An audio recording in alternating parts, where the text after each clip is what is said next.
Like a Hellcat.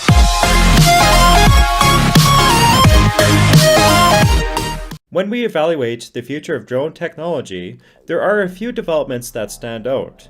One is the emergence of modular drones. And we have seen larger versions of morphable crafts, but it's very plausible we will see smaller versions which are capable of getting into tight spaces. Another is autonomy, not necessarily pre-programmed flights, but real-time analytics and obstacle avoidance.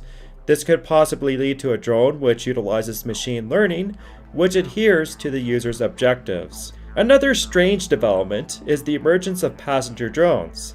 This may seem comical at first, but when we look at alternative energy sources, it starts to become more feasible for urban transportation. There will always be a pursuit for making drones smaller, but this leads to unconventional designs and worth a whole entire video which I will cover in the future. But for now, let's look at some of the weirdest drones and see how they are changing the game in the realm of this technology.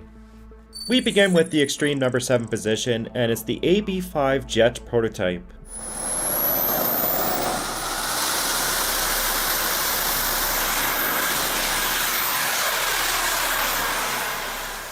It was only a matter of time until somebody built an actual jet-powered drone. The AB-5 is powered by 4 microturbines and can fly over 300 miles per hour, maybe even faster if it has afterburners. Its tank is good for 30 minutes of hovering, and it can carry a max load of 40 pounds. The drone itself is 50 pounds, so hopefully there is no mechanical failure. As we all know, microturbines are pretty expensive, so the AB-5 is going to retail for around $200,000. So it's time to remortgage your house. Now we get to the unexpected number 6, and it's the Astral B.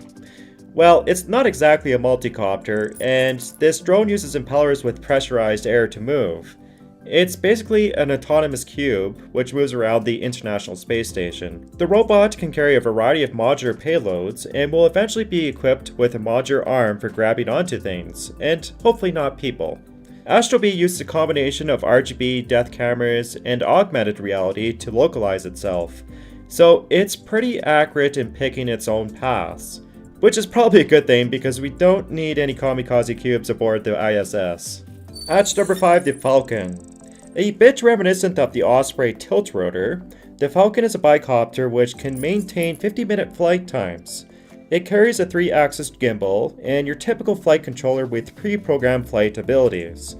It also has a stereo camera for obstacle avoidance. I'm going to be a little bit skeptical about these numbers because the company which is actually designing this drone is falling behind on deliveries from their last designed drone. So there definitely is no guarantee about this one, but the retail price will start around $1,000. Now we get to number 4, and there are literally over 100 passenger carrying VTOLs now. And I am a bit perplexed on the emergence of passenger drones, but anyways, here is yet another one. This prototype can carry up to 550 pounds of payload up to 50 miles per hour. It has 12 rotors and can carry a very large battery on its roof, which allows the craft to fly for 20 minutes. Now obviously, 20 minutes is not that long of a flight time, and this really exemplifies the limitations of battery power. And that is why I'm a bit perplexed on this type of energy source, but this also leads me into the next position. We get to number 3, and it's the Sky Passenger Drone. Now if you watched my video about hydrogen vehicles, then you probably have predicted this one. Hydrogen has a higher energy density, so it allows aircraft to have dramatically increased flight times when compared to battery technology. The Sky VTOL utilizes a hydrogen fuel cell, and it achieves about 4 hours of flight time and 430 miles of range. So maybe hydrogen is not that bad after all, especially in aeronautical applications, but you still need a refilling station. Now the Sky can carry 5 passengers up to 118 miles per hour, and it can either fly with a pilot or go into a complete autonomous mode. It also carries a fail-safe parachute just in case it falls out of the sky, no pun intended. At number 2, the Squid. Yes, the days of starting up your electric motors on a level hard surface are gone. The Squid is a bold prototype from Caltech and JPL, which can ballistically be launched from a cannon. It has this ability thanks to its spring-loaded arms, which can deploy in rapid session. Its motors quickly spin up and can orientate the drone into a hovering mode, so the total launch time amounts to less than a second. Now the Squid is totally scalable and can range from 2 to 6 inches in diameter. So maybe this drone will launch from another drone, which is also launched from another drone. And I'm starting to confuse myself, so let's get on to the next position. Now we get to number 1, and it's the Skydial 2. I missed the first version of this drone, but here's the second version of this one, and it's one of the best autonomous drones out there.